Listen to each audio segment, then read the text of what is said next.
This month's episode of Paranormal Heart is brought to you by Nodakian Studios.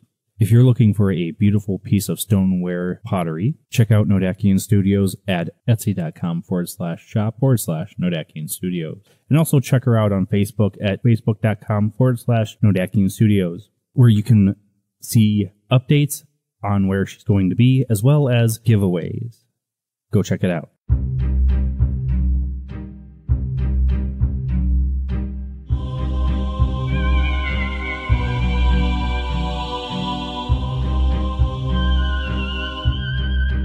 Welcome to Paranormal Heart, a place where people can talk about their paranormal experiences.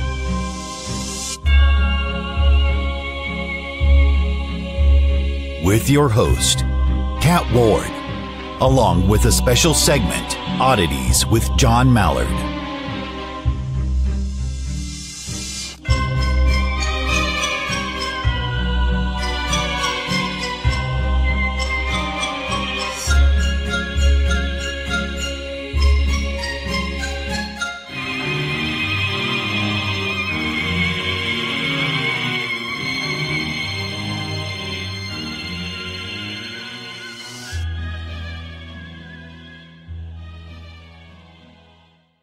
Hey folks, welcome back to Paranormal Heart, your monthly paranormal podcast, where you can find a new episode the last Sunday of each month at 6 p.m. Eastern on Podbean. You can also find Boo and I on radioandpodcast.com, iTunes, Paranormal Radio, Stitcher, Spotify, TuneIn Radio, and every Sunday at 6 p.m. Eastern on IamDarkWaters.com. Please give a like, share, and subscribe, or a follow to Paranormal Heart to show the love. And send an email to paranormalheart13@gmail.com. Let me know where you're listening from. You can give me feedback or just say hey. You can also give me feedback on the new Oddities segment with Jon Mallard. I'd really love to hear from you. I'd like to give a shout out to my friend Dixie Cryptid. If you haven't checked out his YouTube channel yet, what are you waiting for? Go now. Well, not now. Wait till the show's done. Then you can go. He has an amazing channel where he reads people's encounters with Bigfoot, so check that out and tell him Boo and I sent you. I'd also like to wish all my fellow Canadians a very happy Canada Day. Enjoy this long weekend and please be safe. Before I introduce my next guest, enjoy the next segment of Oddities. Let's see what odd things Jon has found for us this time. Hey oddballs, welcome to this month's episode of Oddities, strange facts that are true about an odd world. Yeah, not gonna lie, I need you all to keep it down a little bit. I got a little bit of a headache. You know, Canada Day weekend. I was making rather merry last night, to quote Bob Cratchit from A Christmas Carol, and I've got something that unfortunately most people get. Doesn't matter what color you are, what your sexual orientation, age, whatever. I've got an absolutely horrible hangover today. Have you ever had one that's like so bad it feels like your teeth are going to fall out of your head? Yeah, I'm working on the whole hair of the dog thing here. Ah, yeah, here we go. Oh, that's good stuff. This'll straighten me up. But you know, many people actually think that the whole hair of the dog thing doesn't really work as well as one would think to cure a hangover, but fear not. Your good friend Jon Mallard is here with Oddities this month, and our strange facts are going to be, well, some hangover cures. I think this one might really go over well with all the listeners out there, especially those who are celebrating and, you know, having a good time this summer. Hangover cure number 1, take a shot of pickle juice. Okay, it might sound a little yucky, but the idea behind drinking pickle juice to cure a hangover is that the salt in pickle juice is supposed to replenish all your electrolytes and stuff.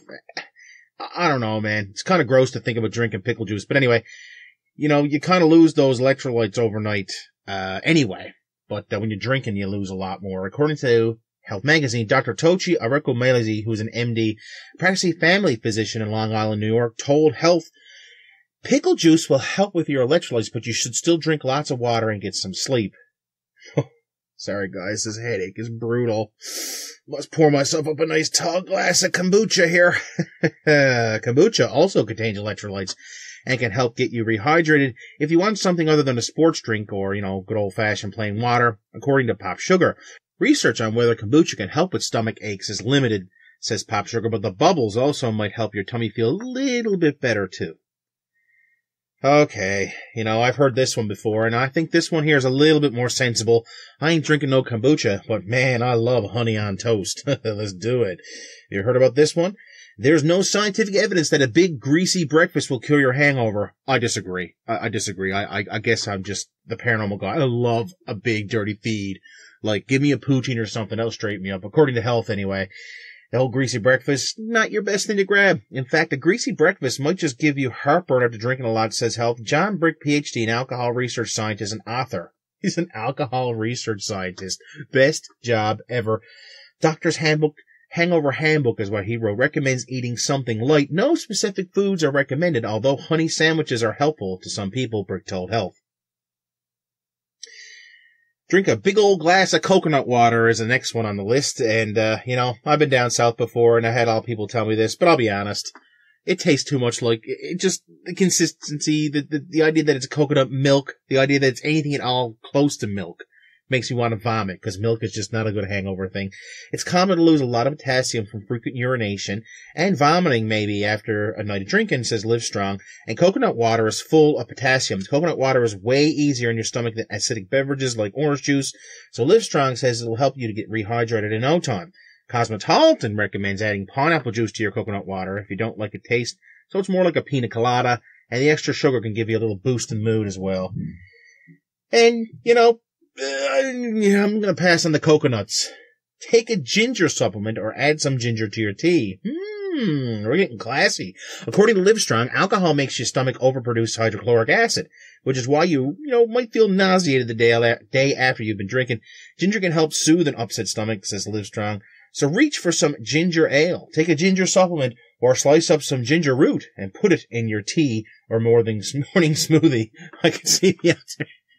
That freaking, oh my God, the idea of blender being this hungover is killing me. Like, the thought of running one of those things, that's just that loud sound, forget it. Make a virgin Bloody Mary. Skip the whole hair of the dog thing and go straight for the tomato juice to help your hangover. Healthline says tomato juice can speed up how quickly your body processes alcohol, can even protect your body against liver injury. Plus, a few spices and garnishes can make it a tasty way to start your morning, especially if you're not quite holding solid food down yet, which is something that I kind of struggle with.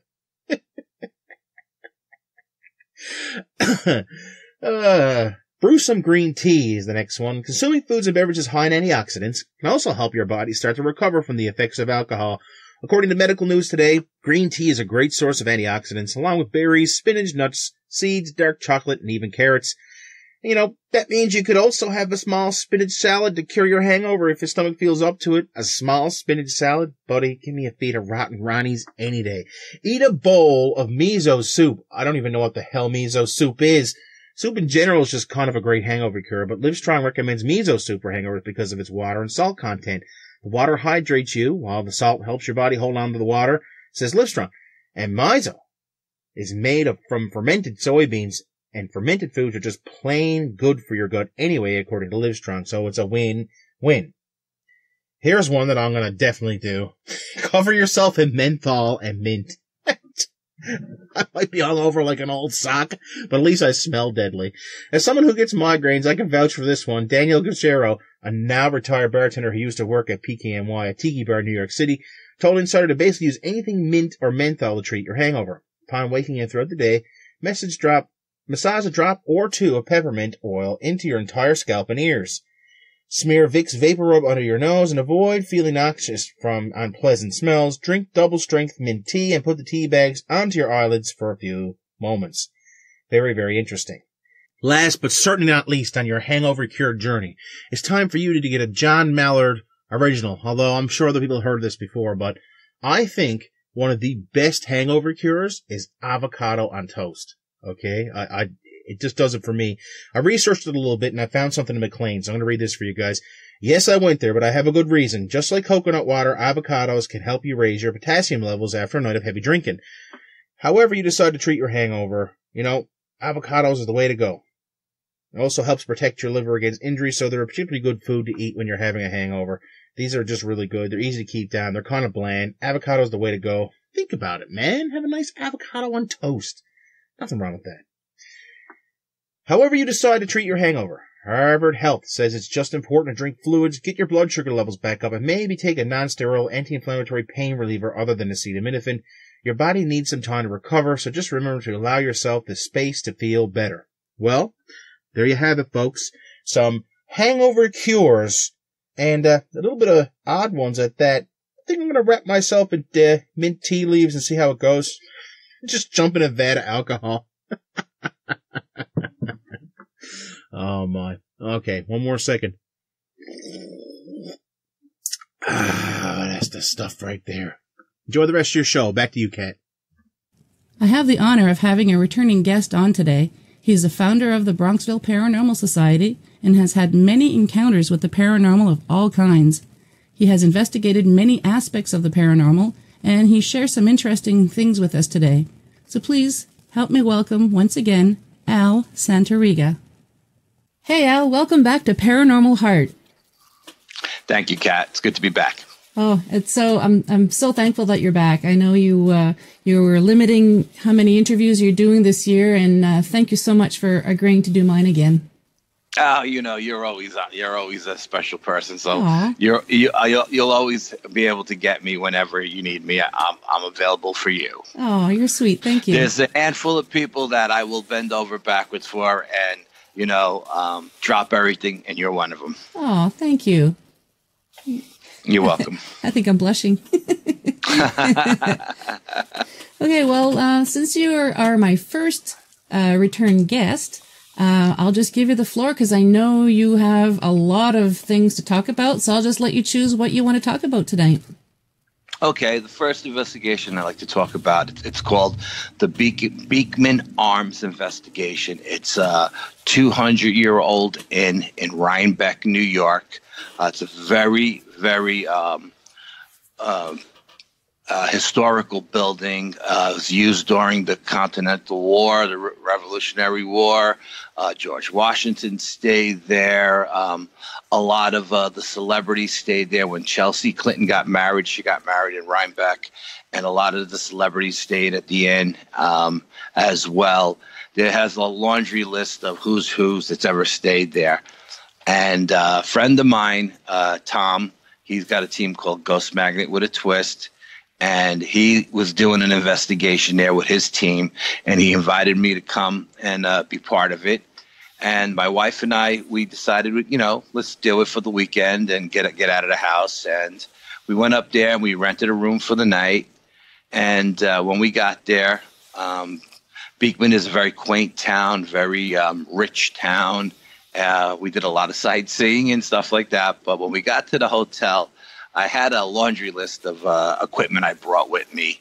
I had a digital voice recorder. I had a digital camera. I had a full spectrum camera. I had a dowsing rod. I had a quartz crystal pendulum. I had a periscope wand. I had a K2 meter. And we got to the room. And, of course, the first thing I did was throw on the K2 meter and the periscope wand to see if there was any EMF in the room. And, of course, both of the meters went off. So then I broke out the dowsing rods just to see if the dowsing rods would pick up anything. And as well, the dowsing rods did move as well. I didn't do any questions and answers kind of thing, yes or no. I just wanted to see if I would get any energy through them, and I did. Turned on the digital voice recorder, but for some reason, my digital voice recorder is voice activated, but for some reason, it would not record in that room. Yeah, it just wouldn't record. I mean, I put it on, and we had a full conversation, my wife and I. We had the TV going, and nothing. Just it's not like it was off. It just didn't record.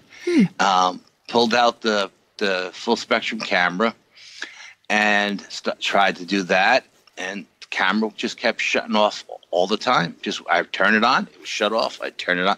I changed out the batteries. I must have brought like 5 batteries with me. Each battery was supposed to last like 4 hours, and it didn't matter what battery I put in there. It would just turn on and turn off. So I said, you know what? We had like a little fire escape, a back entrance to the hotel out behind our our room. So I went out on the fire escape, just to see if everything would work. And don't you think that full spectrum worked fine outside the building? But the minute I left it on, walked in the hallway, walked in the hallway, it shut off. So I was like, you know what? I'm not even going to play with this thing tonight. I'm done. It's going to be one of those nights. I'm not going to do it. So there was a couple of different spots in the building that were hot spots that Twist, that's Tom's nickname, Twist, had done the building before, and they knew all the hot spots. There was a basement that had a hole in the wall, which used to be an entrance for the Underground Railroad to transport escaped slaves to Canada. So that was one of our locations. There was an attic upstairs above my room that was humongous, and it had like 10 rooms off the attic, which were like the size of bedrooms. So there was a wine cellar that was hidden behind a wall at one point. They didn't know it was there until they broke the wall down to expand the restaurant, and they found a wine cellar behind this wall that didn't know it was there. That was a hot spot, and then the library was a hot spot. So, me being me, I got there a few hours early. I started doing a little personal investigation on my own, and I went upstairs to the attic, and I did a little EMF, did a little K2 meter and periscope wand thing, and I was getting hits in the attic. So then I went down into the basement, and I was getting hits in the basement. I went into the library again. I got hits. Into the wine cellar, I got hits. So the periscope wand and the K2 meter were going off basically at all the hot spots in the building. So that night we had a sit-down dinner, and I had a couple of people at my table who were employees of the hotel. They were like chaperones because the teams, we were going to break up into different teams for each section. And they were chaperones. The hotel wanted a chaperone with each team, and they happened to be sitting at my table.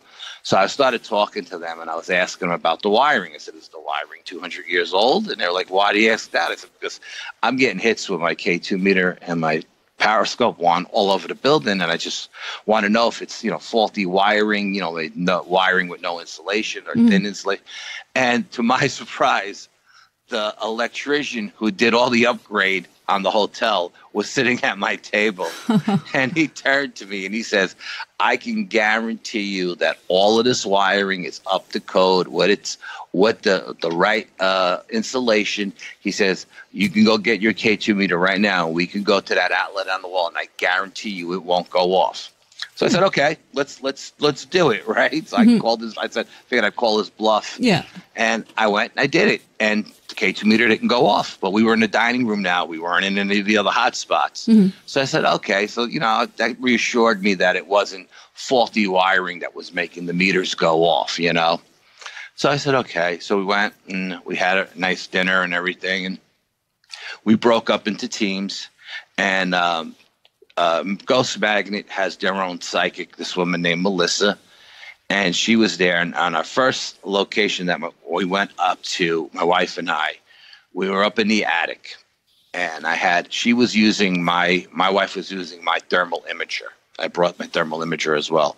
She was using my thermal imager, and I was going around from room to room, snapping photographs with my digital camera in the dark just to see if I would get anything.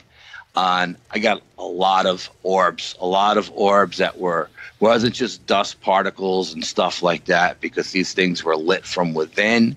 They were casting shadows on the wall. No way. Wow. Yes, they were red, they were green, they were blue, they were white, they were all different colors. So as we're up there, Tom and one of his teammates, I think Autumn, had a bunch of devices on the table set up, a REM pod, a periscope tower, and they were asking questions, light this up for yes, light that up for yes.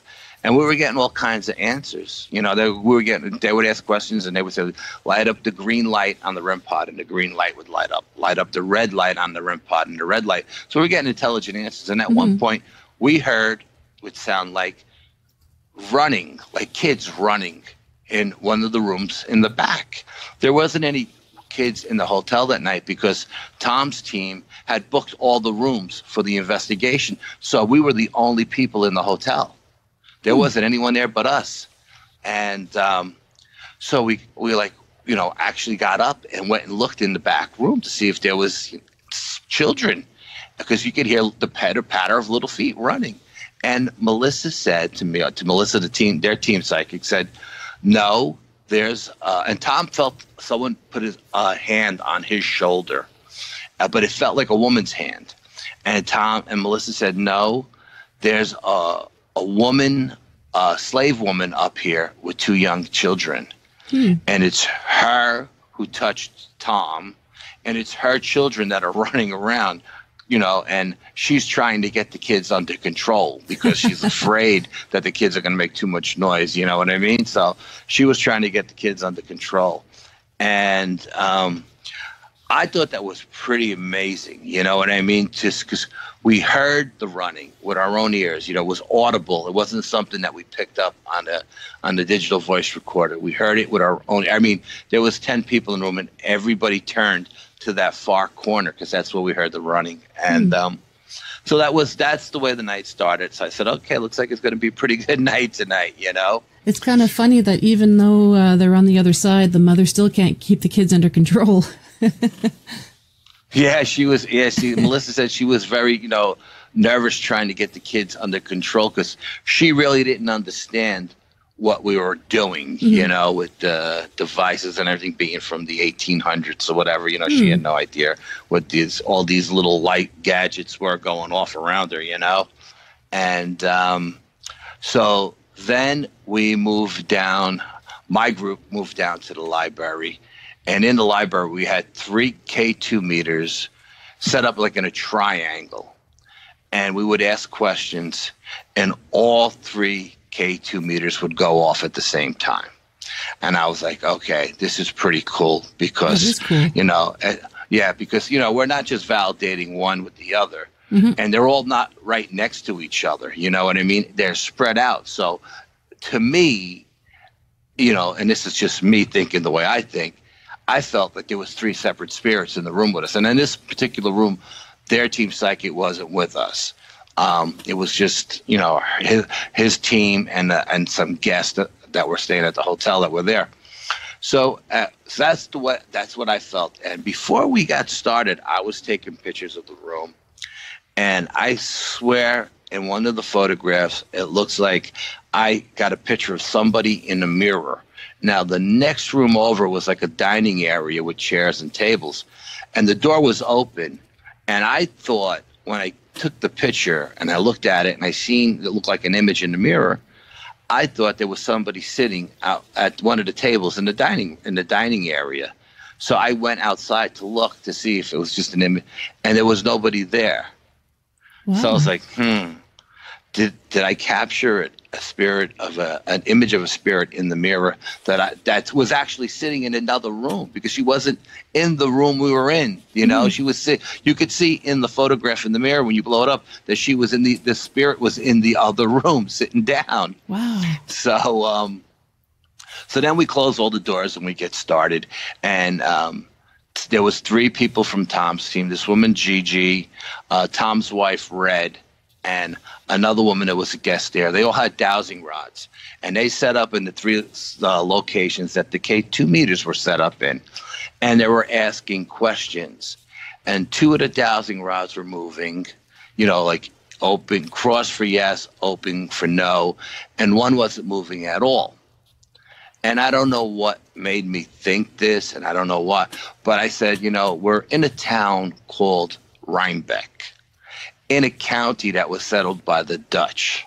So I turned to the woman to my left, she was on my left, and I said to her dowsing rods in German, do you speak German? And her dowsing rods moved, to the yes position.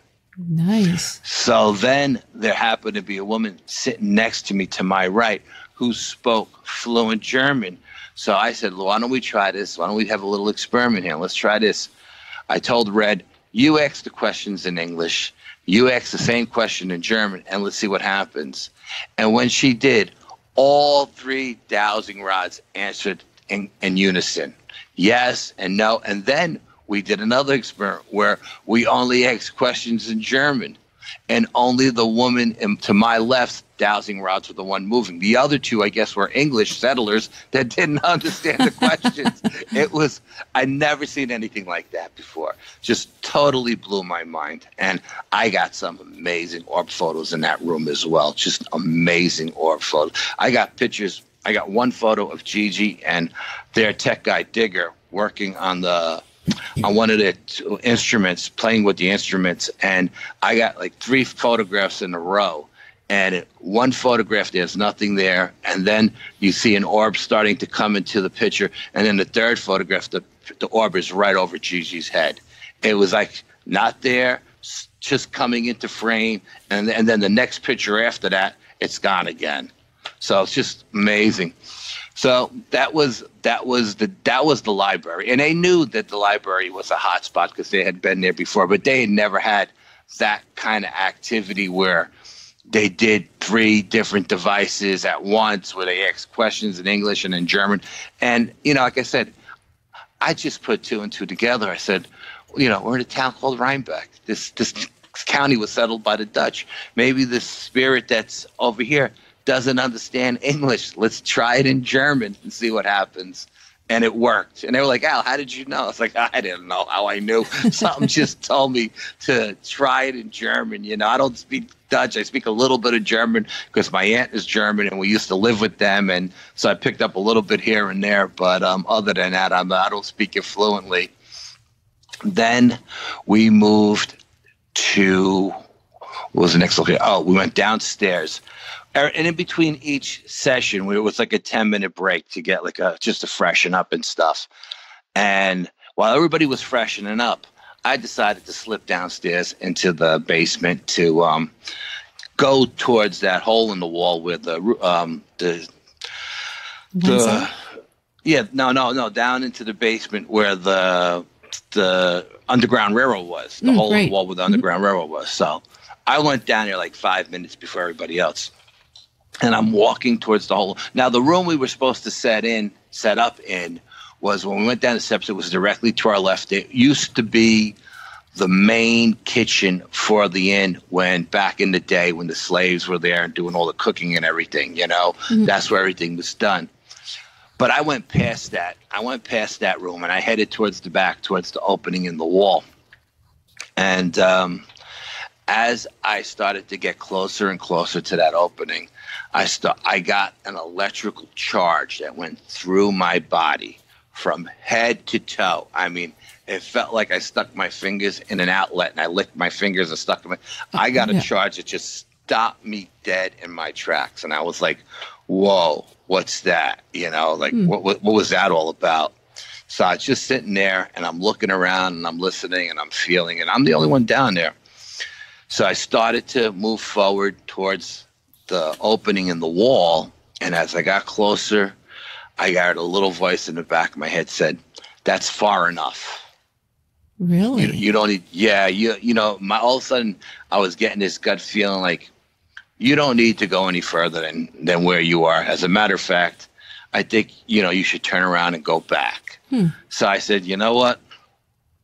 I had never gotten electrical charge like that before, and I said, I'm going to heed this warning. My gut's telling me not to go any further. I'm going to turn around, and I'm going to go back, and I'm going to sit in the room where I'm supposed to sit, and let's see what happens in that room.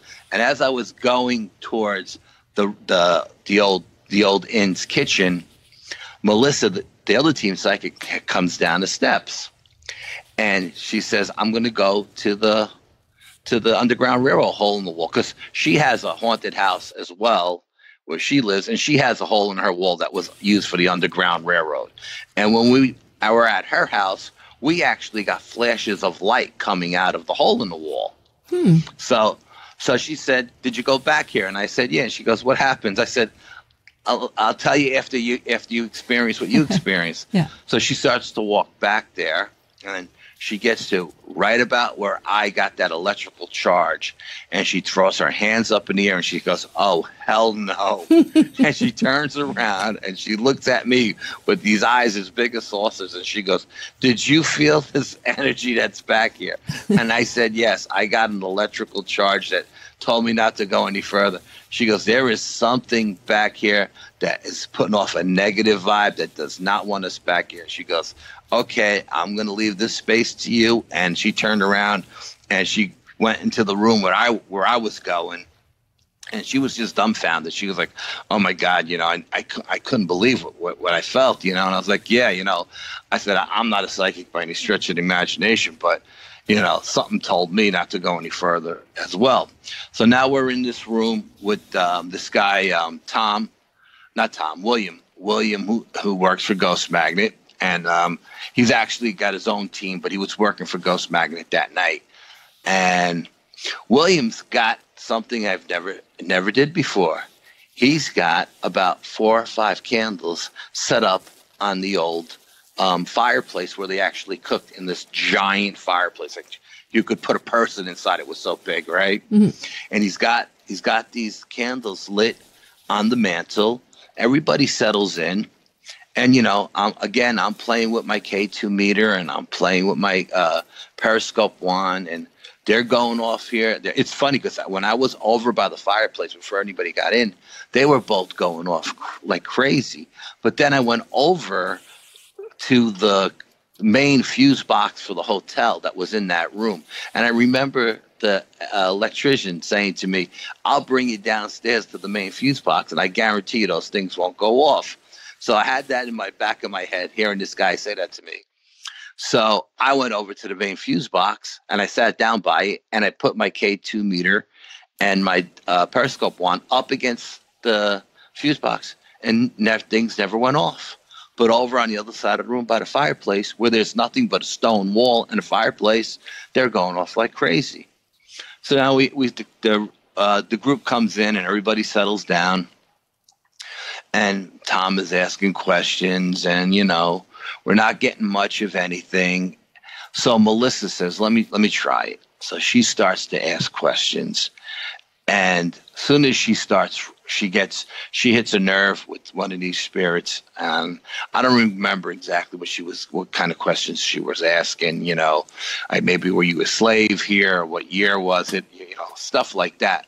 But all of a sudden, the candles on the mantle, the flames are shooting up. They go from like an inch high to like 6 inches high. All of the candles? She would say, if you're going to answer yes, make the flames on the candles rise. And they would all go from like an inch to like 6 inches. Then she would say, if you're going to answer no, make the flame go down to nothing. And the flame would go from an inch down to like 1/8 of an inch, barely on. And this was going on we were in there for like an hour. And as soon as Melissa took over the questioning, these candles came alive. And I was like, I'm down there. I don't have my camcorder. I can't record this. And I'm thinking, one night I needed my full spectrum to work because I've never seen this happen before. I don't have it on me, That was amazing. I had never seen, I'll be honest with you, next time I do an investigation where I can use lit candles and it's not against the regulations, I'm going to try it, because I've tried the flashlight thing on many occasions, and I can't get the flashlights to go on no matter how hard I try. But how many candles did you have? She had, I think Tom had, I keep saying Tom, William had, I think he had about 5 set up on the mantelpiece. Yeah. He had 5. Might have to try that too on an investigation, if it's safe to do so, obviously. Right, that's what I'm saying. It has to be safe to do. Of course, when you're in front of a stone fireplace and a stone mantle, everything is stone. Yeah. Nothing's going to happen. But, I never seen that before in my life. I not even on TV. You know what I mean? Right, yeah. So that totally blew my mind. I was like, oh my God, that was just so amazing. It was just, and William was down there all night. That was his location. He was where, and we were the last team to come down there. And he said, I've been here all night, and these candles haven't moved all night long. But Melissa was only down there with our team, and it was her energy connecting with the spirit's energy on the other side that was actually making those candles move. I mean, they had like, he said that during the course of the night, he had his camcorder going. And again, you know, he's got batteries that last 4 hours, and the batteries were only lasting like, 15 minutes, and they were dying. So his batteries were being drained all night. But and they would get like the K2 meter to go off here and there, but nothing like what happened when Melissa was in there with the candles. He said the candle, he said he had the candles on all night. They didn't move the whole night. So then the last room that we were going to do that night was the wine cellar. So I go up to the wine cellar first. I want to experience it on my own. And I get in there, and I'm walking in. The wine cellar has booths set up, 3 or 4 booths on each side of the room with, 100-gallon drums of wine drums on the walls. And I'm walking in, and I'm taking pictures with my digital camera. And I got on the outside looking in, I took a picture, and they had an orb at the end. And then I went to the back of the wall, and I took a picture out, and there was an orb on the outside. But there was a booth to my right. It was the last booth on the right by the wall underneath the barrels that was just giving me a bad vibe. I just got a bad vibe by this booth.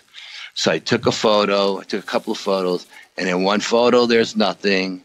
And then in one photo, there's an orb, a big white orb the size of a softball. It's just sitting there. And then in the next photo, the orb is actually in motion, like trying to leave. And I caught it in motion. But something told me to put my hands down on the table. Sit out, put your hands down on the table. So it's a wooden table. I said, let's just see if you could feel it. And if you could feel the energy. Because I was just getting a bad vibe at this location. I don't know why I was getting a bad vibe. And when I put my hands down on the table, I got that same electrical charge go through my body as I did downstairs. And I'm thinking that the wine cellar was probably pretty close to the same area where I was downstairs when I got that electrical charge, because they were both like in the northeast corner of the building. I got that charge, and I said, you know what? Obviously, what's ever in this booth, and only in that booth, was the only booth that gave off a negative energy. I said, doesn't want me here. I'm going to leave. Mm-hmm. So as I was leaving, of course, Melissa's coming up, and she's bringing the team in, the next group to go in that I'm supposed to be with. But I've already did my little thing, so I'm sitting on the outside looking in, and she gets right to that last booth, and she turns around and she says, there's something negative in this booth, and it just doesn't want us here, and I don't like the feeling it's giving me. And she was telling people, take pictures now. You're gonna get orbs, you're gonna get this in your photograph, you're gonna get that in your photograph. And everybody was taking pictures, and one by one, everybody went over towards that booth. I mean, a couple of people even actually sat down in the booth, and they would get like a metallic taste in their mouth, or their hair would get like static electric. Mm-hmm. But everybody's like, you know what? It was weird because if you went to the booth directly behind it, nothing. If you went to the booth directly across from it, nothing. Just that one booth. It made no sense that one booth had something so negative attached to it. So that was the last eventful thing that happened to us at the Beekman Arms. And then we called it a night, and we had coffee and cake and everything, and we went to bed, and I slept like a rock. I had no problem sleeping in the room. There wasn't any pounding on the wall or pipes rattling or any nonsense. No one pulled the covers down. I always said, if someone pulls the covers down off me tonight, I'm gonna kill you. But nothing like that happened. We both slept fine, and that was the end of that investigation. And I'm surprised you're able to sleep so well, because it sounds like you all were so giddy with excitement with everything that you got. Yeah, but you know what? Again, I think it's got to do with the adrenaline, that adrenaline rush you get. Yeah. And then when that adrenaline rush calms down or goes away, you get hit with all this you're just exhausted from the energy that's been, going through you, the adrenaline that's been going through you. It's like you just crash. Boom. There's no energy left in you. And I'm sure what was ever in the place was probably using our energy as well, to materialize and stuff like that. So maybe they were the entities there, and I was thinking, we're sleeping right above the attic. The last thing I want to do is hear these kids running around all night upstairs. You know what I mean? That's what I was thinking. Bounce on your bed. That's all I need is these kids running around above me all night in the attic, But it was nice and quiet. Oh, good. It was good.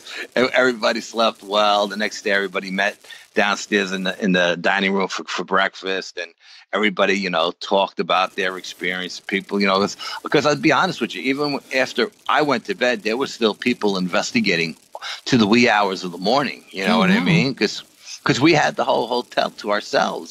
So take advantage of it while you have it. Yeah.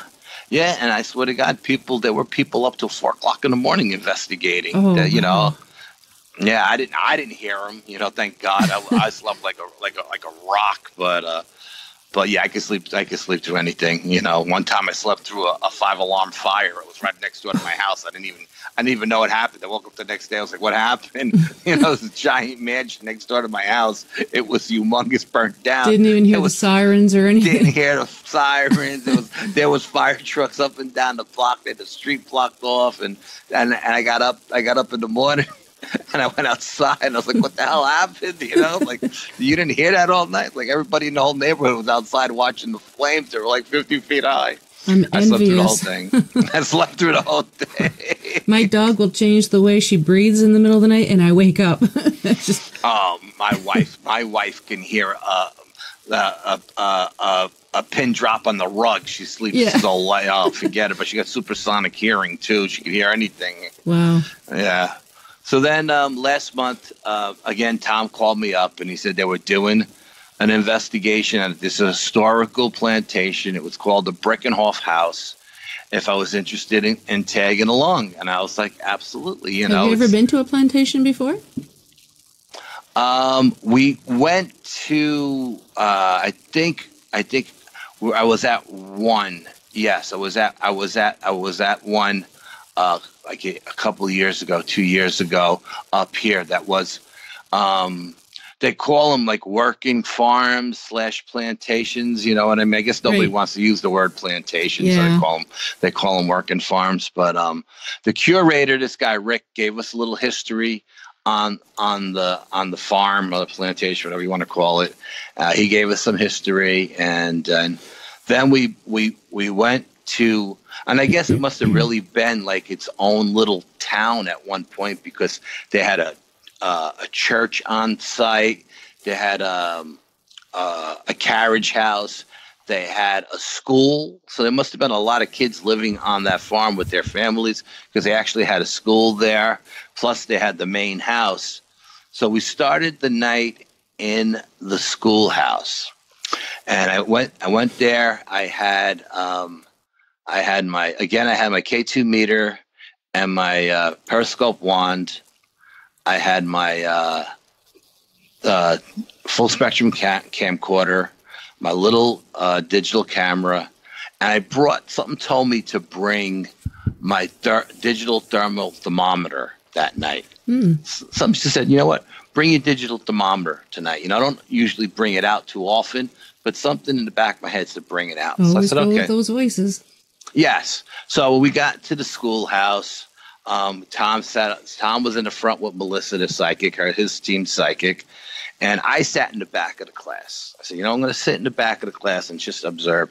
I put the K2 meter up on. I put the periscope one on, and on different desks. There was a bunch of little desks there, and And like I had the K2 in front of me and the periscope on the desk in front of me, but on to my left. And I was sitting behind both of the instruments. And I would watch them all night. And Tom was asking questions and Melissa would ask questions. And I wasn't feeling anything. I was filming with my full spectrum, wasn't getting anything. And then Tom had all his instruments on the teacher's desk, you know, his K2 meters and all those other little instruments, and he was asking questions. And at one point, he sat down in the teacher's desk. And when he sat down on the teacher's desk, the REM pod went absolutely insane. All the lights lit up, and it was just going crazy. You're in my chair. So Tom turns to Melissa, the psychic, and says, "What's going on?" And she says, "You're in the teacher's chair." And she's not happy about that. You got to get out of her chair. So Tom was playing devil's advocate, you know, being a wise guy. So oh, tell her to make me, something to that effect, you know? Yeah. All of a sudden, Tom couldn't breathe. He got white as a ghost, and he had to leave. He had to go outside to get a breath of fresh air. And when he walked, he had to walk right past me to go out the front door.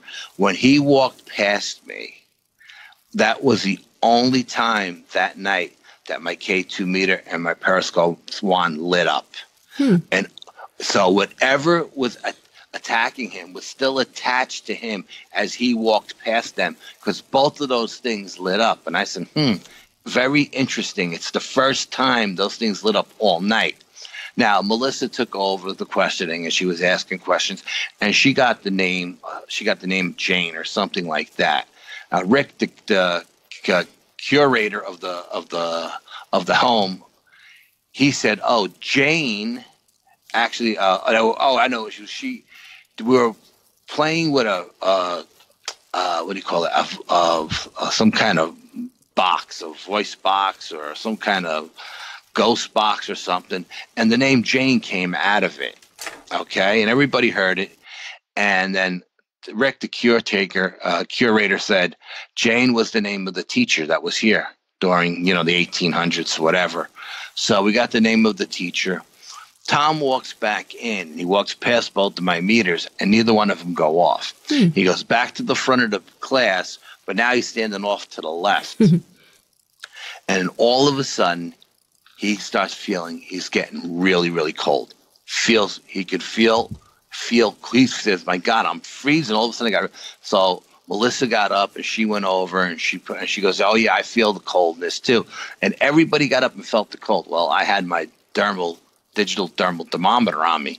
I pull it out and I put it in that area, you know, where everybody's feeling this cold presence. And my digital thermometer, the temperature never changed. Even when everybody said they were feeling the cold, it always read the same as it did in every other part of the room. So I'm thinking, I wonder if this entity is making them, the cold they're feeling is internal. You know what I mean?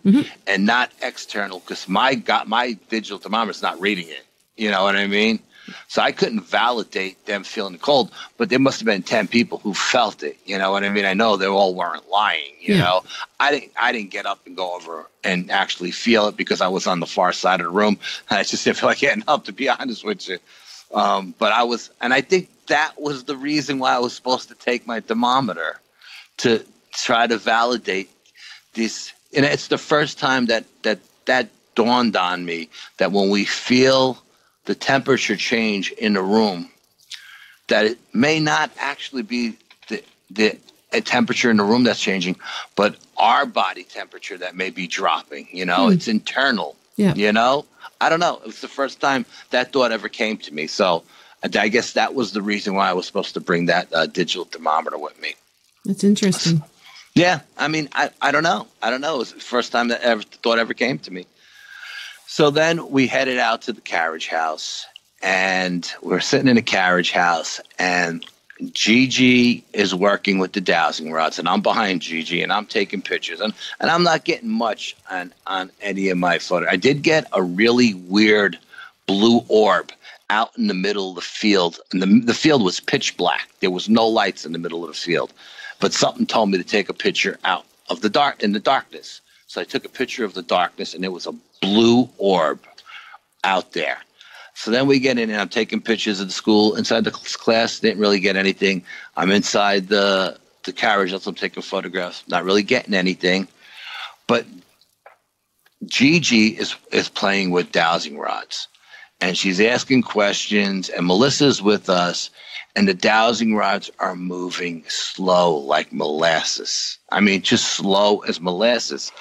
And before I went that day, I had my team psychic, Cindy, read the energy of the place. And Cindy says, Al, I'm hearing someone say, I'll kill you. Ooh. I don't think you should go. And she says, I don't think you should go. I'm hearing the words, I'll kill you. And I was like, nah, I'm going to go. You know, I want to check this place out. I'm going to go. So we're in the carriage house, and Melissa comes in, and she says, oh, there's two spirits here. And this other woman had dowsing rods as well. And I was actually holding Gigi's hands while she was holding the dowsing rod. And I could feel the energy coming through the dowsing rods into her hands, going through her hands into my hands. That's how strong the energy was. But her dowsing rods were moving really, really slow. This other woman on the other side of the room, she was asking questions, and her dowsing rods were moving really, really fast. So Melissa says, oh, there's two gentlemen here. One is older, one is younger. She said, and the younger one is the one who's making the dowsing rods move at a faster pace compared to the older one. So then she's like, there's more. Melissa's trying to figure this out. She's like, there's more here than meets the eye between these two guys. And she goes, these two people don't like each other at all. They hate each other. She goes, I hear this older guy telling the young guy he's going to kill him.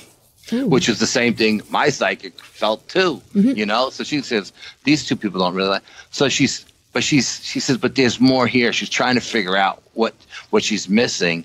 And she says, I got it. These two gentlemen are brothers. One's an older brother, one's a younger brother.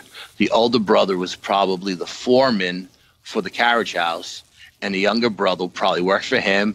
And, she says the younger brother has more of a playful kind of energy and not as serious as the older one, and that's what made the older one get mad all the time.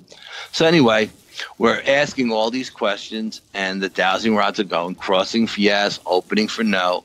So at one point, Melissa says, who wants to take Gigi out for a carriage ride? And both of those dowsing rods moved so quick. They were like greased lightning. When I tell you, they was... And I was standing by Gigi, and I'm telling you, the older energy moved a lot faster than the younger energy. So he must have really been attracted to Gigi, because he really wanted to take her out for a carriage ride. So everybody in the carriage house is laughing hysterical, right? So then Melissa says, okay, before we leave this session tonight, I'm going to make these two brothers, make up, we're going to leave here in peace. So she asked the younger brother, are you willing to, forgive and forget and be friends with, forgive your brother? So the younger brother crosses the dowsing rods in the yes motion. Yes, he's willing to forget. So then she asked the older brother the same thing, and his goes to no. He's not ready to forgive his younger brother. So now Melissa is working on the older brother. She eventually gets him to say, okay, he's willing to forgive the younger brother. So then she turns around to the younger brother and says, are you? And now he's mad at the older brother. He says no. So now the younger brother, he's mad. He doesn't want to forgive his older brother. And again, everybody in the place is laughing hysterical, because we got two spirits fighting in front of us, Nothing and like sibling rivalry. Amazing. And the dowsing rods are confirming everything, And after another half hour of coaxing, Melissa finally got them both to agree to forgive one another and move on, But it was again, something I've never seen before. I have never experienced that kind of investigation where you have two separate entities fighting with one another. And, you know, and it's like Melissa is calling the fights. He's giving you round, you know, blow by blow, saying this one's that and that. But it was just so amazing. I had never seen I mean, I've used dowsing rods a lot, and they always, when all my electronic equipment fails, my dowsing rods never fail. I love my dowsing rods. Believe me, I take them everywhere with me. I had them that night, but I didn't use them because everybody else had dowsing rods too. But so then we moved on to the attic of the main house. We go into the attic of the main house, and I'm with one of Tom's teammates, this woman, Autumn. She's got an SLS camera, you know, the one that maps out the stick figures. Okay, yeah. And I'm upstairs with her. I got my full spectrum going. I got my K2 meter going. She's got a K2 meter going. She's got a REM pod going as well. I got my periscope wand going. And we're asking questions, and we're getting the meters to go off. Yes, no, you know, light up the red one, light, you know, this and all that. And we're getting some action. And again, I'm taking pictures with my digital camera, and I'm not getting much of anything that night as far as orbs go. But I did get one really weird looking orb that was on the floor. As a matter of fact, it looked like a Clorox stain on a hardwood floor. When I seen it originally, that's what I thought it was, a stain on the floor. But then when I put it on the big screen, my flat screen television, to get a better look at it, I seen it was actually an orb. And that was pretty weird. That one and the blue one out in the yard were like the two weirdest orbs I got that whole night. So anyway, the attic was pretty big, and the attic had like 3 or 4 rooms off it. And Rick, the curator, comes up and he says, "Hey, listen, this back room has a lot of activity. Why don't we go to this back room and let's, you know, see what happens?" So we put the REM pod in the back of the room, and everybody's standing up front, and Autumn is filming with the SLS camera. And then all of a sudden we're asking questions, and the REM pod is going off, and Autumn asks, "Could you, you know, materialize so we could see you?" And all of a sudden the stick figure shows up, right? So everybody's looking at it, and I'm taking pictures, but I'm not getting anything on my camera. I'm filming with the full spectrum. I'm taking pictures with the full spectrum. I'm not getting anything on the full spectrum. But she's got it mapped out with the SLS camera. So then she says, "Raise your right hand and wave to us." And the thing raises its right hand, and it waves to us. And then she says, amazing. She says, which really made me laugh, she said, "Stand on your left foot and hop." And, you know, And it did? And it did. It totally blew my mind. It's standing on its left foot, hopping, waving its right hand. It was hysterical, but it was actually doing. And the energy I got from the feeling I got, you know, and I'll admit I'm a sensitive, and I'm definitely intuitive and stuff like that, but I'm not a psychic. But the feeling I got is that we were dealing with a child. You know, and then Rick, the curator, comes over, and he's looking, and he says, "Is it my imagination, or does that stick figure look really small?" And I said, "You know what? I'm going to go back there, and you can compare it. Hopefully it'll stay. You compare it to me." And when I went back there, you know, I'm 6 foot tall. This thing was like 4 feet tall, you know? So it was definitely, and I told them that. I said, "You know, I think we're dealing with a child." And Autumn says, "Well, why do you, you know, what makes you say that?" I said, "I don't know. It's just the vibe I'm getting is that we're dealing with a child, you know?" And then Rick said, "Well, doesn't it make sense that, you know, a child would hop on one foot and wave at the same time? Yeah. Only a child would do something that ridiculous, you know, because, you know, they're having fun. They're playing with us, you know?" So that was pretty amazing. I think we didn't get much of anything else in any of the other rooms upstairs, but that in itself was amazing. And it was, you know, it was amazing to be behind the camera and actually see it doing what you're asking it to do, especially when you're asking it stuff that's ridiculous, you know? Yeah, I mean, so I don't know. That was pretty cool.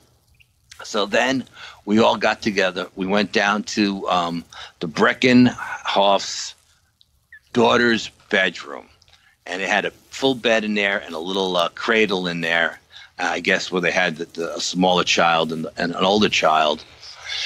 And everybody filed in, and again, you know, my K2 meters going off, and my full spectrum, my Periscope 1 is going off, and their equipment is going off. They got all their stuff set up in the middle of the room on the floor, and you know, Tom's asking it to do this and do that, and the pot, everything is going off, and you know, we're getting all kinds of questions, and we had Tom broke out a piece of equipment called the EchoVox. Okay. And as we're asking questions, we get a name come through, a name of a girl. Okay. And it was before the name came through, Melissa says, I'm getting the energy of a child, a girl's energy, but not a small child or an infant, like a teenager, you know? And now Rick, who's the curator, he wasn't with us when Melissa said that, but he walks into the room just as the EchoVox says this name. So, of course, we asked Rick, does that name sound familiar to you? And Rick says, oh, yes, that's the children's nanny. The Breckenhoffs imported this girl from Ireland to come to the United States and live with them and take care of the kids.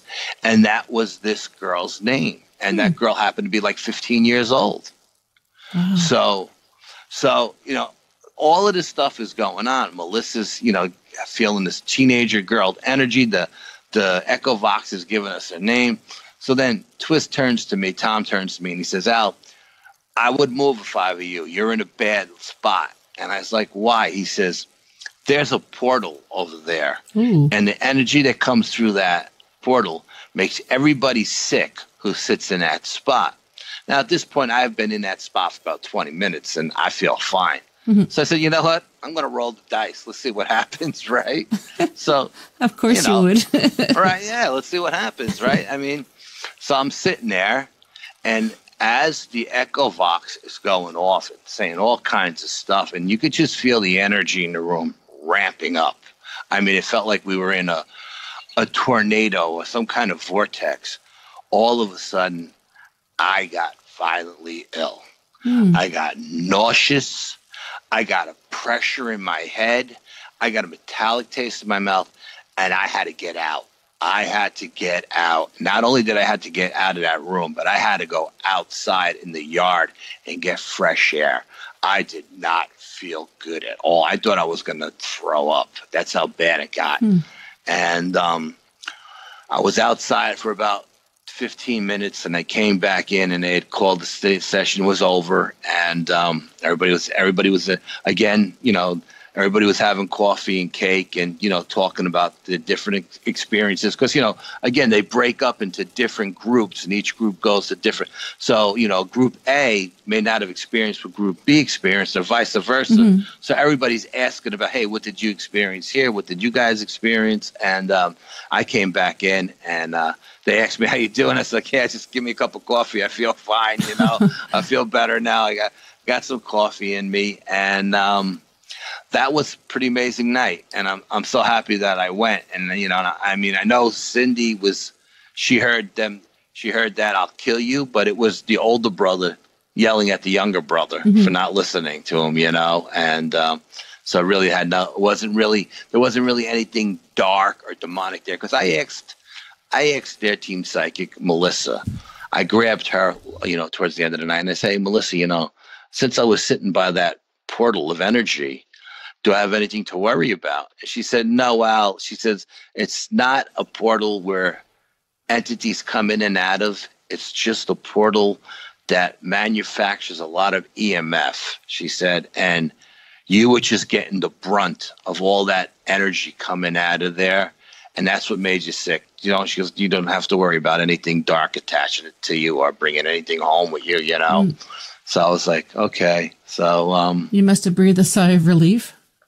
You know, I got to be honest with you. I didn't feel anything negative there. You know what I mean? Mm-hmm. Just like at the Beekman Arms, I didn't feel anything negative there as well. So I didn't really know what to expect, but I just figured, you know, we just did we did a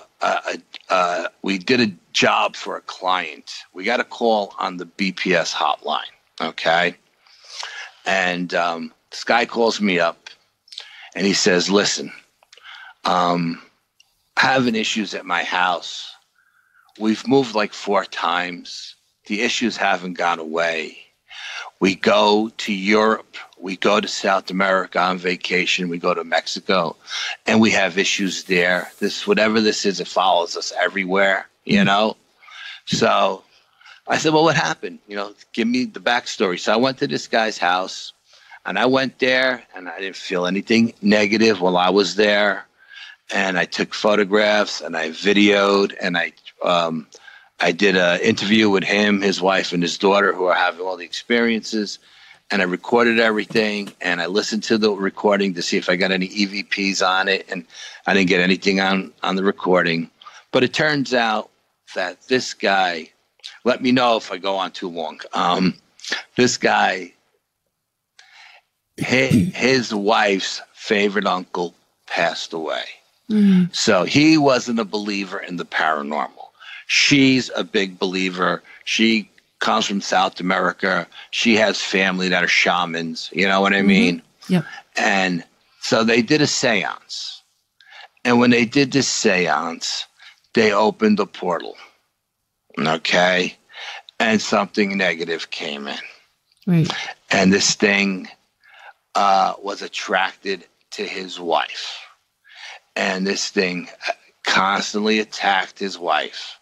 You know, scratched her, pulled her hair, gave her scary dreams. She would have horrible dreams, just all kinds of stuff that was going on. And then it set its sights on his oldest daughter, who was 16.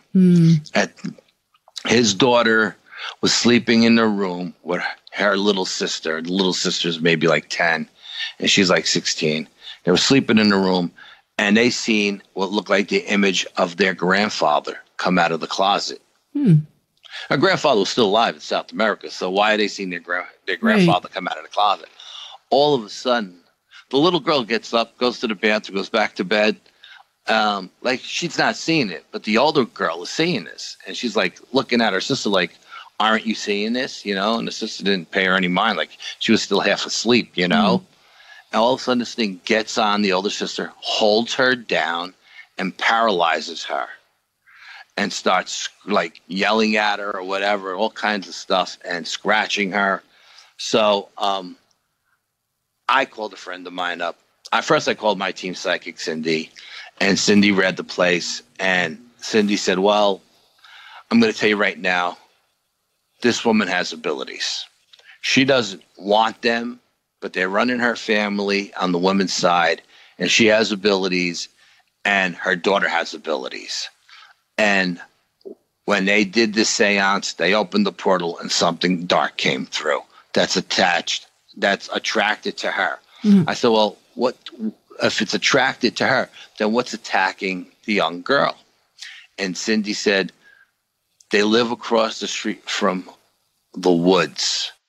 And in those woods, somebody practiced black magic in those woods. And when these people moved into that location, because the portal was opened and this other negative entity was there, whatever this other entity was that was in the woods came in as well. It was like a welcoming mat. Come on in, you know, I'm right. here. Come. So now they had 2 entities there, and the husband told me that he would, you know, walk his dog through those woods. And I mean, I know those woods very well. I grew up in the same area, and I found like 3 dead bodies in those woods growing up as a kid. Okay. Wow, really? Yes. One was a murder. One was a guy froze to death, like a homeless person. And I don't remember what the third one was, to be honest with you. But I remember finding 3 dead bodies in those woods. Well, this guy told me that when he used to walk his dog through the woods at night, he came upon an altar with pentagrams on it and all kinds of stuff. That was, his apartment window faced the woods, faced that area. So, there's been kids who've practiced black magic in those woods, and I guess this entity that was in the woods came into their apartment because the other entity invited it in because it was a negative entity as well. Mm-hmm. So then this guy goes on to tell me that he has a real estate office in a home that's like 200 years old along the Hudson River. And this particular guy who's a real estate agent, he's also a New York City police officer. Okay. Mm-hmm. So he's the one who really doesn't believe in voodoo and black magic and all of that stuff. Well, he does real estate on the side. He's at his office one night with his partner doing paperwork, and they hear banging on the wall outside their office. It's 12 o'clock at night. Who's banging on the wall outside? Mm. So they put the light on. They go out and they look. There's nobody running. This guy's a cop. He's got a gun. He's not afraid, I'm sure his partner, the real estate partner, is probably an officer too. You know what I mean? Mm. So they hear banging on the wall, and so they go back. They sit down at the desk. They're talking amongst each other. The front door gets kicked in, and like a tornado, he says, a whirlwind comes in the office, blows through the office, wind flying everywhere, paperwork flying everywhere, and goes out. They both ran out of that office so fast, he said, they left the door wide open and they jumped in their cars and went home. Wow. So then the next day they tell the landlord who owns the house, he says, hey, this is what this happened to us last night. Have you ever had any paranormal experiences in the house? And the guy said, yes. When my wife was alive, she was a psychic. And she would have a lot of paranormal experiences in the house. We would have all kinds of stuff going on, knocking on the walls. The lights would go on. The water would run, all kinds of stuff. But my wife has passed. And when my wife passed, all the activity went with her, He said, well, something kicked in my front door last night to our office and, came in. And he's like, really? He's like, yeah. He says, he goes, that's the first time we've ever experienced anything here. He said, oh, maybe the entities are back. I don't know. Maybe you brought them back. He's telling them because he's got other people living in the house and they're not experiencing anything because they're not complaining to him about anything, So anyway, I hooked this family up with a friend of mine who's a shaman. I just felt like I didn't think they needed like a demonologist. You know what I mean? Mm-hmm. I just think they needed a shaman. And so I hooked him up with this friend of mine who's a shaman. And he went in there and he goes, Al, what do you want me to do? I said, this is what I want you to do. I said, when it's all said and done, I would like you to, close the portal. First let's cleanse the place, because they tried cleansing it and it worked for a couple of days or weeks, and then the thing would come back with a vengeance. I said, let's cleanse it, let's seal it, then let's seal the portal. Let's get rid of this other thing that came from the portal. Because it was funny, because when I called my friend who's a shaman, he's a psychic as well, I had him read the energy of the place through me like I do with my team psychic. Mm-hmm. But I didn't tell him that I had already got a report from my team psychic. I just wanted to see what he said. And he said everything that she said, word for word. They went like right down the list of stuff. He was feeling the same exact things that she was feeling when she read the place through me. And I mean, I couldn't have, it was like he was reading the script. It just totally blew my mind. I didn't tell him that, my team psychic read it, and I didn't tell her that I was having this other guy read it. Mm-hmm. But he went there and he worked with the family, I'm going to say for like 3 months. He said the daughter got it really quick. She learned how to ground and protect herself and to block. And she's been able to keep all these entities out, because neither one of them, the daughter or the wife, want the ability. They don't want to deal with people. They don't want to deal with spirits. They just want to live their life and go on ignorance is bliss kind of thing. You know what I mean? Yeah. So, but the wife he said it was a little bit harder for her because while he was working with her, her father actually died in South America. And that brought up a whole, whirlwind of emotions and stuff. You know what I mean? So he said, but, after about 3 or 4 months of working with the family, he called me and he said, look, we're done there. Everything is done. The house is cleansed. The place is sealed. No more negative entities. And both the wife and the daughter are better. No more dark dreams. No one's getting attacked anymore. And they're not afraid anymore because they were both petrified. So I called the client who actually called me, and I asked him, I said, well, how is everything, And he said, oh, I thought, your shaman was going to call you. I said, my shaman did call me, but I want to hear from you. How is everything, And he basically said the same thing that the shaman said. Everything, the place was quiet and cleansed, and he actually had the shaman come to his office and cleanse the office and seal the office as well. He said, no more doors getting kicked in. Yeah, he said, I figured since I had him here, I might as well use him, you know. So he took him to his office, and he did that, sealed that as well. So I mean, it all ended well. I was very happy I was able to take care of that for them, and I was very happy that they were pleased with my shaman's work, So yeah. That's amazing. Yeah, it's just we've been getting so many. It's like every night it's like a full moon over here, and we're getting so many calls on the hotline. I can't keep up with them. Kat, I'm telling you, demonic possessions, alien possessions, UFOs, people that have. I believe this one client had like a love spell put on him from somebody. You know what I mean? Yep. Because he's obsessed with somebody that he doesn't know why he's obsessed with. And just like, it's like one thing after another. Just had another girl call me from upstate who's seen what she described it as a wolf-like creature in her basement with yellow eyes that turned red and then just vanished. She thinks it's like a demonic entity, Yeah. And I told her, I said, look, that's way above my pay grade. I said, I will give you a list of demonologists that do exorcists and stuff like that that could help you. But and I gave her like 3 or 4 names that I consider to be the top people in the field. And I said, call these people and, tell them that I referred you to them and they can help you because this is way above my pay grade. But I'm telling you, Kat, every day I'm getting another phone call, like one after the other. It's unbelievable. Do you think just more and more people are getting to know you and they're calling, or is there a rise in all this activity? I think there's just a rise in all this activity. That's what I think. Because it was funny. One girl called me. Listen to this.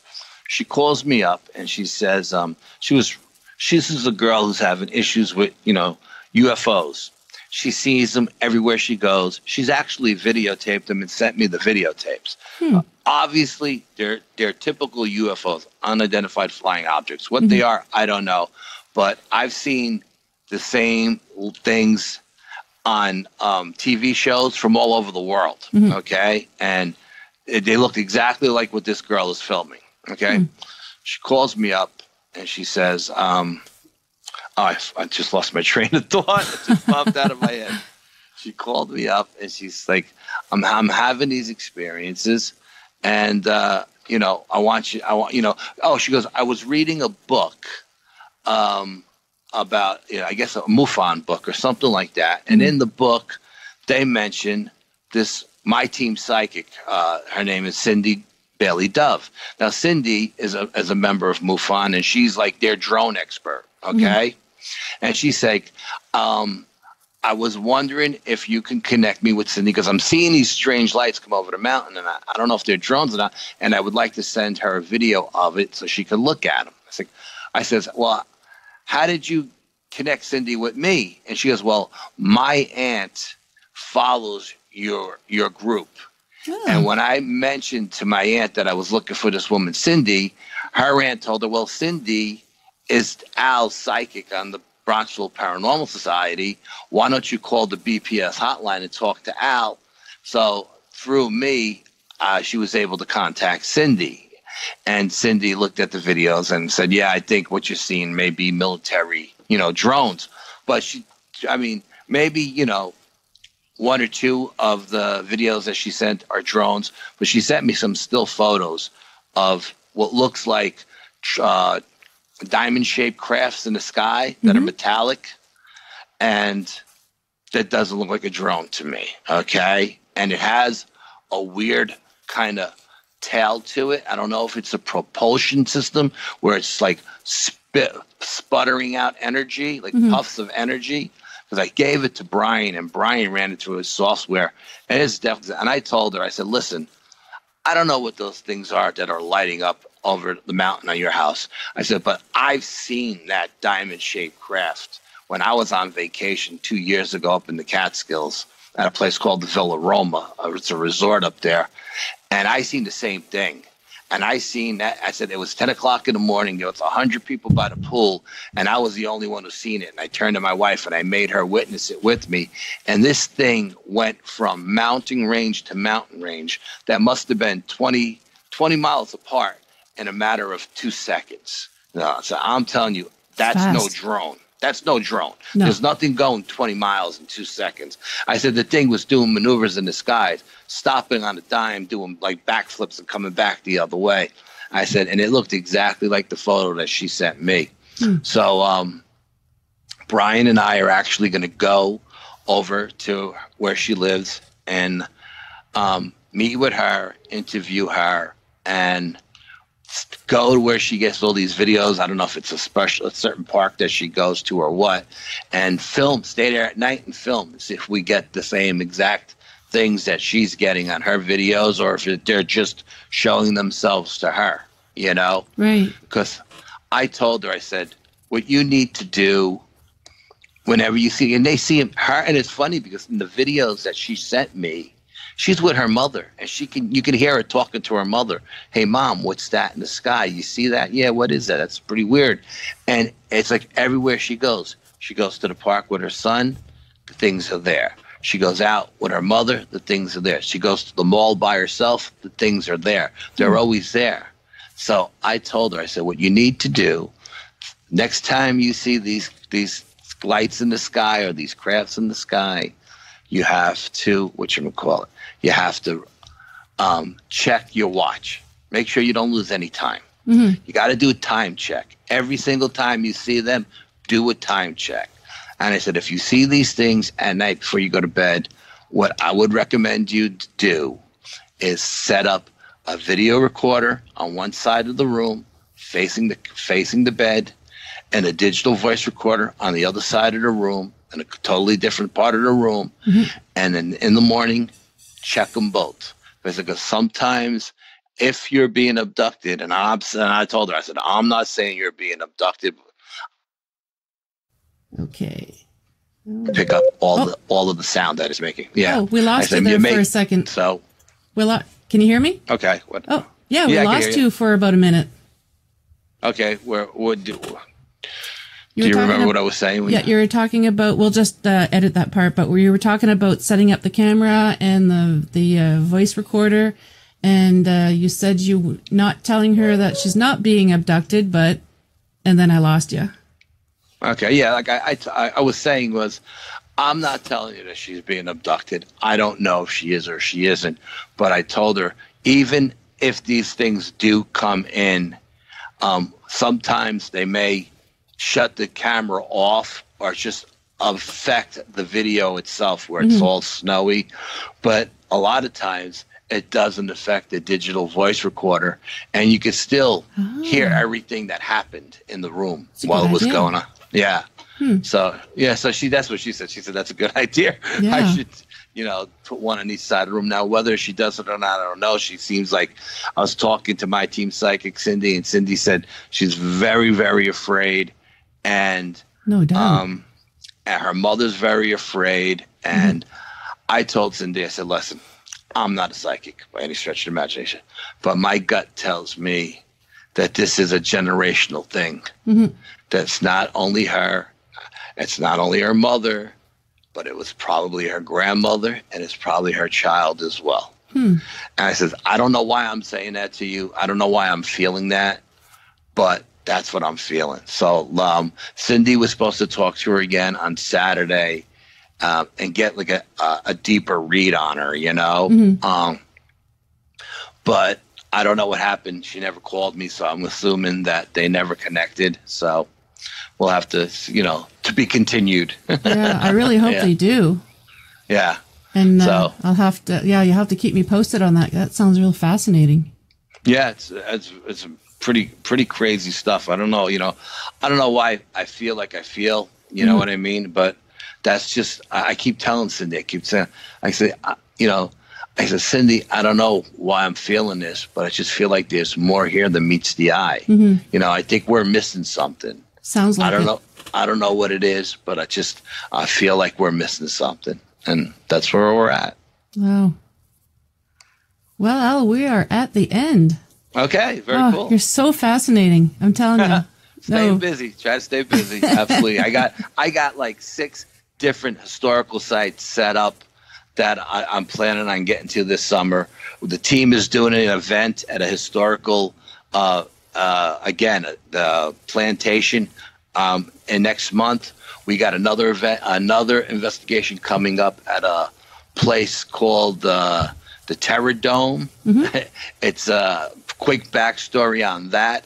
It's this giant. What it is it's a giant barn, where somebody hung themselves. But at one point, there was a traveling salesman who came through this town who was selling elixirs. And I guess his elixirs were so great that everybody fell in love with this guy. And it became like a little cult. And everybody, like this guy was a cult leader. And he had a big wing ding in the barn one night where he invited the whole town. And while everybody was in there waiting for him to show up, he nailed the doors closed to the barn and burnt everybody alive. I had a feeling you were going to say that. Yeah. Oh, that's horrible. Isn't that crazy? Jeez. I mean, I don't know what happened after that. I don't know the backstory. I don't know if the guy left town or if they found him and hung him or whatever. I'll find out more the night of the investigation. But we have this investigation coming up. It's called Miss Fanny's Victorian Party House. And Miss Fanny was Van Wyck, who was a very, very rich, influential family up here in New York. And she was a spiritualist in the 20s and 30s. So last time I was at her house, I had a ghost cat run past me. Really? Oh, cat, let me tell you, I'm sitting in her living room, and her coffee table is a casket, okay?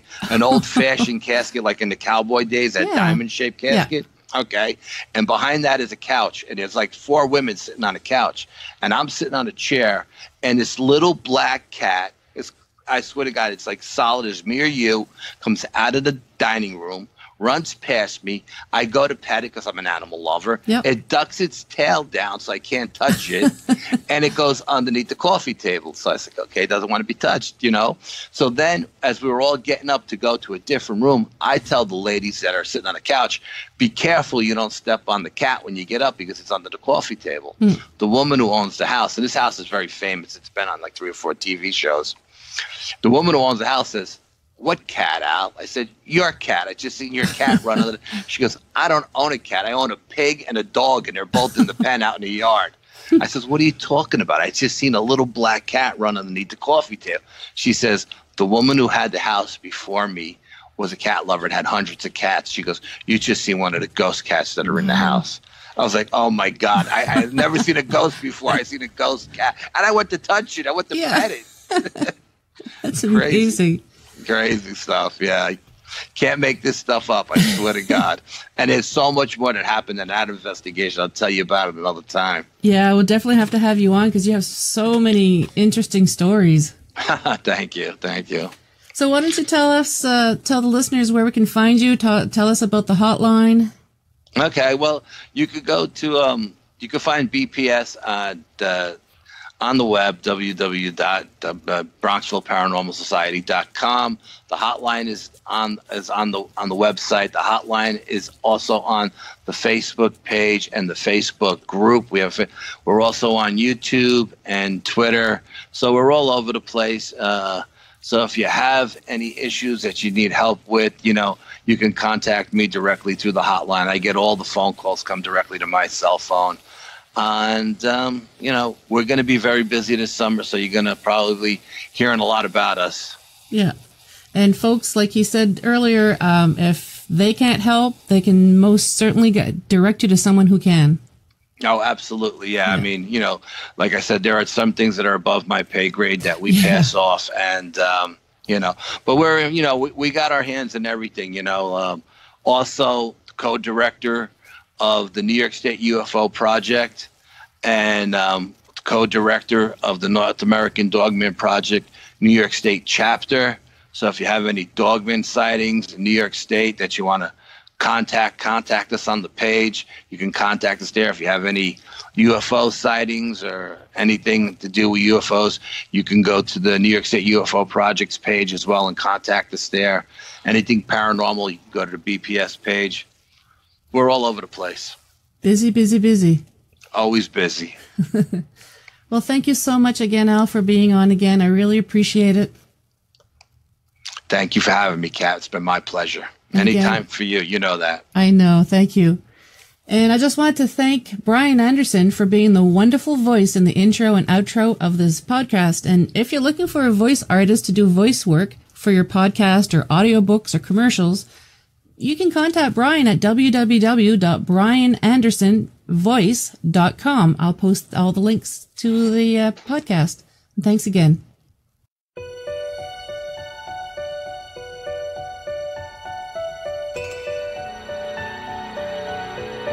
Well, we've made it to the end of another episode.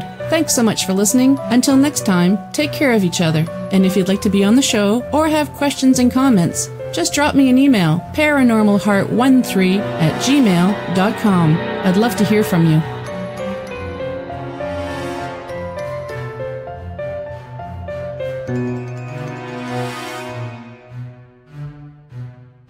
Paranormal Heart would like to extend a special thank you to PurplePlanet.com for supplying the music for the show. The views and opinions expressed on Paranormal Heart are those of the host and participants.